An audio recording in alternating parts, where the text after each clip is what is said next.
Welcome back to the stream. Welcome back, gamers. Today, we've got a very exciting stream for you all today, because it's going to be like 2 hours today. And that's neat. First up on the agenda, we're going to be explaining my moveset for JUNPEI. Last night, I thought, what if JUNPEI was in Smash? And then I made a moveset for him. So, I've made a slideshow presentation. If you've seen my YouTube channel, you saw my Neku, one for Neku. You can go watch that on my YouTube channel, youtube.com/channel/goldmewtwo. You'll have to scroll down a bit. But anyway, I do crude stick figure drawings to show the moves. Anyway.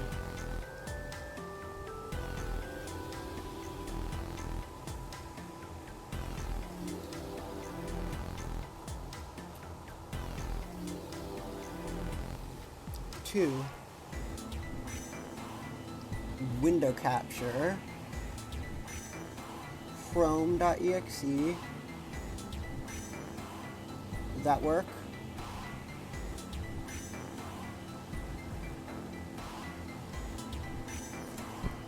Wait, hold on, let me check if it fucking... Oh, the fucking window's too big. Hold on.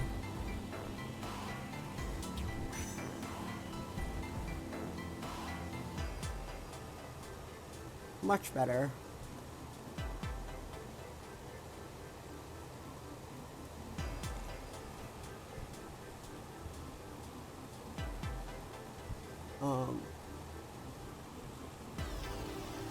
So, here's my concept for JUNPEI from Zero Escape.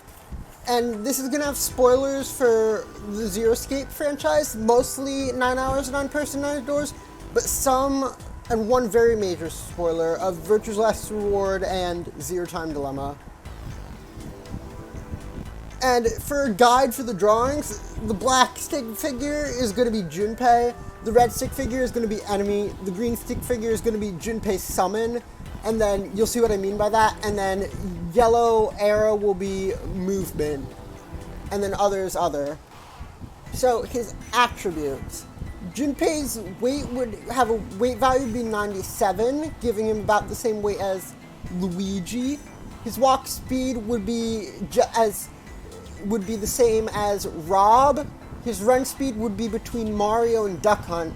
His air speed would be the same as Joker, and his falling speed would be between Marth and Lucina. Now onto his actual moveset. So his jab combo. It's a simple 2-punch with a kick. It doesn't really reference anything. I just thought that Junpei's a normal guy, so like, what would normal guys be doing in Smash? Oh, punching and kicking. His forward tilt would have him pull out the 4-leaf clover bookmark and swipe it at the opponent. This would act like Mario's cape. It deals low damage and no knockback, but if it hits, it turns the opponent around, and it can also reflect projectiles. I really wanted to use this bookmark in the moveset somehow, since it's one of the most important items to getting the true ending. For his up tilt, he'd throw the safe from the safe ending, and it'd obviously be smaller, into the air above him and then catch it. This felt like a good place to put the safe. For his down tilt, he'd use the knife that the 9th man used to threaten Clover at the beginning of the game and swipe the ground in front of him. For dash attack, he'd jump on a block of Ice 9 and slide across the stage. I wanted to incorporate Ice 9 somewhere in the moveset, and I thought, Ice is slippery, how about he slides on it? For ledge attack, he'd pull himself up and swipe with the knife, and for get up attack, he'd swipe on either side of him using the silver knife while standing up. I couldn't come up with anything for these last two, so... Now on to his smash attacks. For forward smash, he'd uncork a bottle of Radical 6, and a large purple cloud comes out of it. It deals low damage and knockback, but inflicts a poison effect on the opponent. I wanted to include some Virtue/Reward representation in the moveset. I don't know if this is how Radical 6 actually works. Doesn't it get injected? I don't know much about Virtue/Reward. Whatever. For his up smash, he'd pull out the coffin and shove it above him. It'd deal damage and launch opponents, but if any opponent clinks with it, Snake will pop out of the coffin, dealing a second hit. Originally, this was just going to be the coffin, but I thought it would be funny if I had Snake pop out, so... For down smash, JUNPEI pours a large vase of water, first behind him, then in front. This is a reference to the fact that to the threat of being submerged underwater and getting drowned, and the sinking ship is what drives the players to escape the Nono game. And I picked a vase instead of a bucket because JUNPEI uses a vase of water during the first class cabin puzzle. For neutral air, onto aerials, for JUNPEI's neutral air, you pull out a red and blue key, one in each hand, and spin, like, do a mid-air cartwheel. JUNPEI can't actually do a mid-air cartwheel in the game, but the keys are a reference to the third class cabin puzzle. For forward air, JUNPEI fires a bullet in front of him using the golden pistol. We never actually see JUNPEI himself fire this in the game because he's too much of an idiot to take it and lets Ace take it instead. Anyway, I decided to use it since it plays a big role in multiple endings. For back air, JUNPEI swipes behind him using an axe, and it's like similar to Steve's back air. For up air, JUNPEI takes out a key and does a twisting motion above him. So his whole body twists, and then the key does that, but only the key and probably his arm does damage. And this is specifically one of the celestial keys. For his down air is a gimmick, is an entire gimmick. You drop a white canister downward. It does very little damage, but can give opponents. When the canister hits the ground, it emits a white cloud, and anyone entering the cloud falls asleep. The cloud stays on stage until 9 seconds, and you'll see I'm using multiples of 9 here throughout his entire moveset, because it's 9. If someone enters the cloud stays on stage until 9 seconds, or 9 seconds pass, or someone enters the cloud. After using down air, JUNPEI can't use this move again for 27 seconds. And this acts like a special move, but I had other ideas for specials, so I just moved it here. This is the sleeping gas used to put the participants into the Nono game, as well as in the safe ending. His grab is just a simple grab. His forward throw uses the Pushmaster 5000, which is used in the storage puzzle, the cargo room puzzle, to push the opponent forward. His back throw has him toss the opponent back and whacks him with one of 2 briefcases from the third class cabin. The red one deals more damage but less knockback, while the blue one deals more knockback but less damage, and it's random. For up throw, JUNPEI places a candle underneath the opponent, which sends him upward. This is his combo throw, and the candle is from the second class cabin. For down throw, JUNPEI ties a bottle of dry ice to the opponent, and it explodes, sending the opponent downward and forward at an angle. The dry ice is used as a bomb in the kitchen puzzle in the freezer. His gimmick would be Morphogenetic Field. This gimmick has 2 attributes within JUNPEI specials, which I will get to when I get to the specials, but for lore reasons, just know that each of JUNPEI stocks is a JUNPEI from a separate timeline. So his neutral special would be Investigate, and this is kind of stolen. I kind of took this from a Danganronpa moveset, a moveset for a Danganronpa protagonist I saw. It acts like Villager's Pocket, but can only pick up projectiles, not items. However, unlike Villager's Pocket, when JUNPEI gets KO'd, he keeps whatever projectile he has pocketed using the Morphogenetic Field. You can't actually transport physical objects during the Morphogenetic Field, but through the Morphogenetic Field, I think, but whatever. Furthermore, if JUNPEI gets KO'd with a pocketed projectile, this projectile becomes much more powerful than before upon respawn. This is an investigation to Junpei finding objects and using them throughout all the puzzles in the game. He has an inventory. And the morphogenetic field is Junpei's gimmick and is a big plot point in the game. His side special is the red dead devices, which are on the numbered doors. Junpei tosses a red device in an arc. If it hits the opponent, it spawns a dead device on Junpei. The opponent hit with the red now has 9 seconds to land a hit on Junpei, or else they explode, which deals 20%. And after using this move also goes on a 27-second cooldown after use. I think this is a bit broken, and it encourages camping, but whatever. His up special would be door launch. It's pretty much Banjo's up special. He summons a door with a 5 underneath him, and he starts slowly falling on it, so like he goes, whee! The door goes, whee! And then, upon letting go, the door opens, which launches Junpei upward. His down special is Bracelet Roulette. This is similar to Mr. Game & Watch's Judge, in which it summons a number between 1 through 9, and it has like a little watch, little bracelet graphic above his head, and each number does its different thing. The act of pressing the buttons on the watch to change the watch number is reminiscent of the Truth Had Gone code. If you roll a 1, it summons Ace, who stabs forward using a syringe. If it hits, it puts the opponent to sleep. This is a reference to Soperil, which Ace's company helped create. And, of course, Ace has the 1 bracelet. His down special summons Snake, who grabs any opponent with a short grab. He has a short grab range and he grabs any opponent. He stays and holds them there for a while, allowing for a follow-up. And this is a reference to how Snake grabs onto Ace even after being shot with multiple bullets in one of the endings. If he rolls a 3, it summons Santa, who basically acts like the Guile assist trophy, except without a ranged attack. He sits down there and kneels and staring at a picture for 16 seconds. He does nothing. But if Santa's hit, he pulls out a golden pistol and shoots the opponent at point blank range. This is a reference to when the first part is a reference to the scene where Santa looks at a picture of his sister. However, it is also a reference to Santa's use of the golden pistol.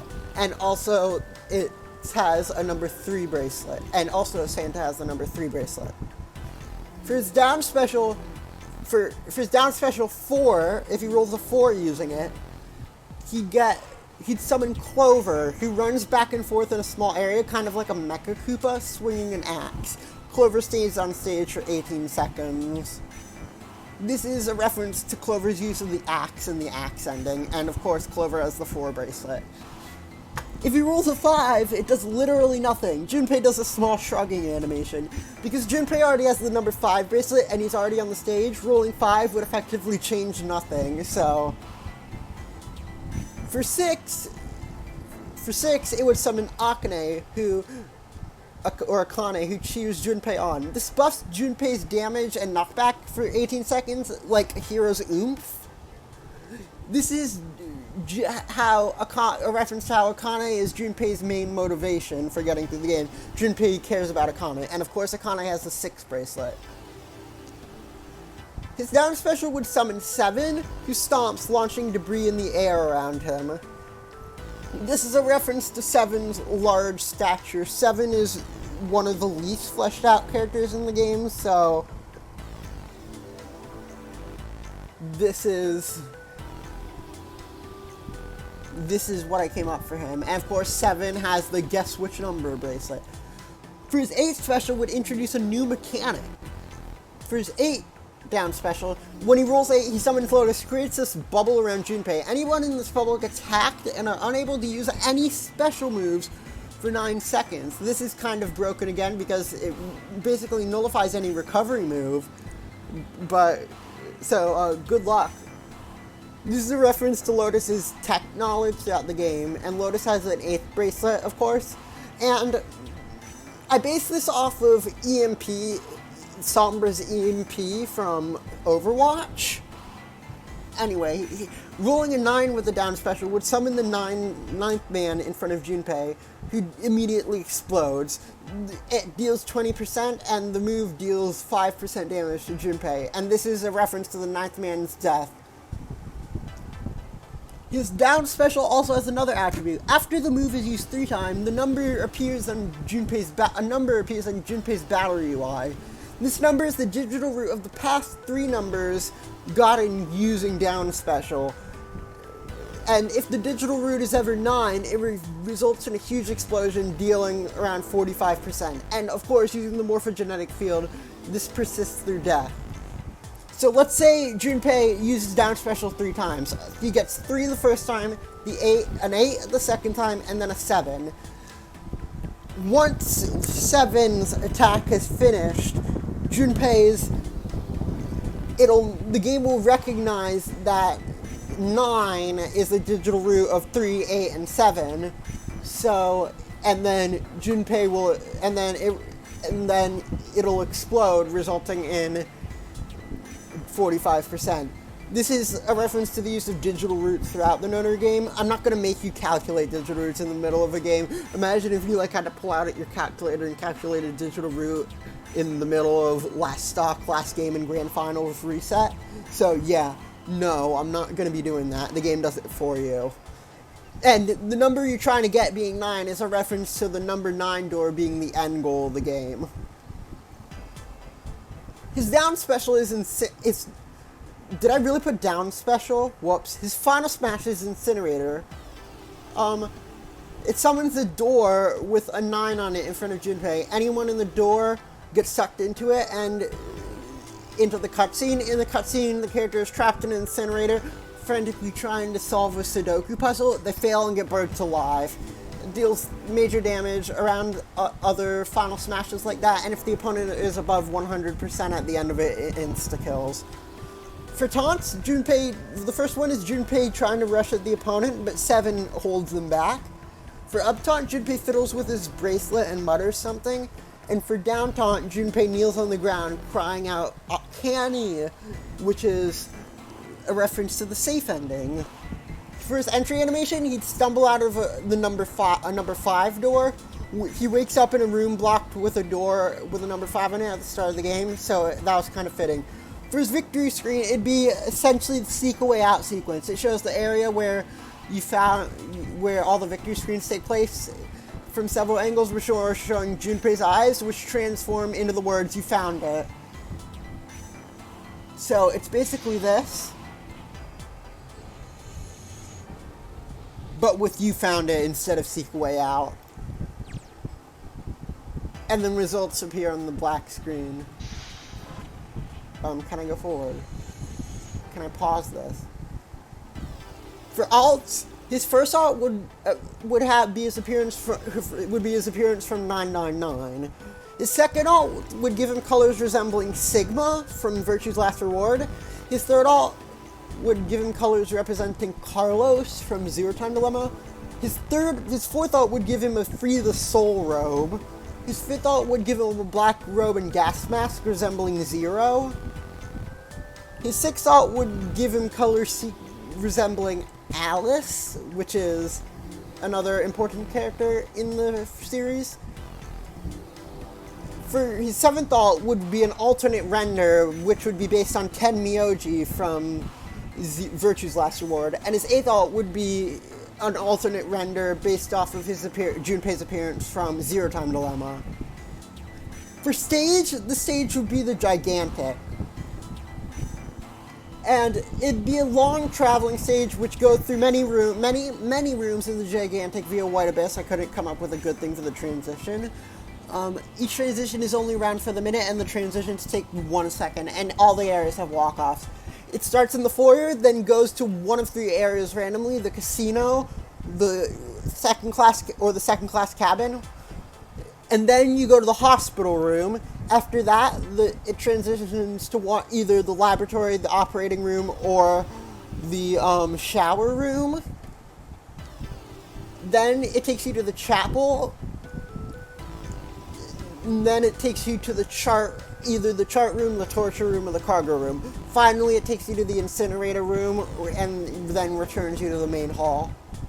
This is the music list I came up for him. And now on to spirits. For Ace's spirit would be the black Dr. Mario All, and would take place on Wii Fit Omega form. And the floor would induce sleep. This spirit plays off of Soparil, which is, again, plays off of Soparil. Oh, I forgot to put the insignia for default Dark Pit. For Snake, he would be represented by default Marth and then default Dark Pit. And it'd be on Dracula's Castle Hazardless. The gimmick would be after defeating Marth, Dark Pit would appear, and Dark Pit periodically becomes metal. This references the fact that you think Snake dies, but he doesn't really, and Dark Pit becoming metal references Snake's prosthetic arm. For Santa, Santa's fight would be represented by white-clothed Robin, even though he doesn't have white hair, and would take place on Iceberg Omega form and would give him a ray gun. The setting represents Santa's name, while the ray gun represents the pistol. For Clover, the fighters would be Pink Inkling and default Marth. And the stage would be the gigantic, but it's stuck in the shower room transition because what fun is making Clover fight in the place where her brother, quote-unquote, died? The gimmick would be defeat the main fighter to win, which is the Inkling, but the Inkling likes to run away while the Marth fights you head on. If the Marth dies, however, the Inkling gets a permanent buff to all stats and starts becoming aggressive, like how Clover goes insane in the axe ending because she thinks Snake dies. For Akane would be resembled by the brown hair and purple clothes Zelda, and would be a stamina battle, which each fighter having around 20 HP, and it is on a 81-second time limit. This one is just a reference to the Noner game as a whole, and Akane's spirit type is again to the reference, she's Junpei's motivation.